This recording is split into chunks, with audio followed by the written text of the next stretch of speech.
Երևան քաղաքի բնակիչների 26%-ը ազգային ժողովի խորհրդարանական ընտրություններին իր ձայնը տալու է Հայաստանի Հանրապետական կուսակցությանը, իսկ 21%-ը Բարգավաճ Հայաստան կուսակցությանը։ Այս մասին այսօր ՍԼԱԿ մամուլի ակումբում հայտնեցին հասարակական քաղաքական հետազոտությունների կենտրոնի ղեկավար Զորիկ Մարտիկյանն ու համակարգող Կարեն Վարդանյանը։ Կարծում ենք, որ սա կարող է պայմանավորված լինել երկու նախարարների,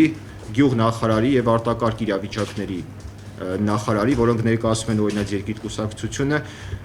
ակտիվ եւ արդյունավետ գործունեությամբ։ Բանախոսները նշեցին, որ հարցվածների 66%-ը չի հավատում արդար ընտրություններին, միայն 34%-ն է, որ դրական պատասխան է տվել հարցին, իսկ թե ինչպես են վերաբերվում ազգային ժողովում գործարար падգամավորներին, հարցվածների 42%-ը բացասական պատասխան է տվել։ Ովքեր են այս 35%-ը հիմնականում ում շահերից է բխում, որպեսզի գործարար падգամավորներ լինեն։ Սովորաբար գործարար падգամավորներն առաջադրվում են մեծամասնական ընտրակարգով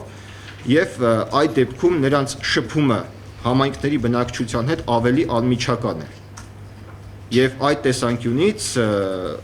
բնակիչների մի հատվածին ձեռնտու է գործարար падգամավորների լինելը, քանի որ ի տարբերություն ազգային համամասնական падգամավորների, նրանք գործարար իրենց համայնքի падգամավորին կարող են անմիջական դիմել որևէ խնդրանքով եւ հարցը կլուծվի շատ ավելի սեղմ ժամկետներում։ Ոստիկանության գործունեությունը մեր համաքաղաքացիների 43%-ը գնահատում է լավ, միայն 9%-ն է, որ բացասական պատասխան է տվել հարցին։ Բանախոսները նշեցին, որ մեր համաքաղաքացիների դրական վերաբերմունքը հավանաբար պայմանավորված է նոր ոստիկանապետի նոր գործելավոճի հետ։ Ի դեպ, հարցմանը մասնակցել են 70% կանայք եւ 30% տղամարդիկ։ Մինչև հարցումը բանավոր կերպով հարցվողին հարց է տրվում, թե որևէ կուսակցության անդամ է նա, այսինքն ճշտելով, նպատակ ունենալով ճշտել, թե որևէ կուսակցության անդամ լինելով ինքը կունենա արդեն հստակ կողմնորոշվածություն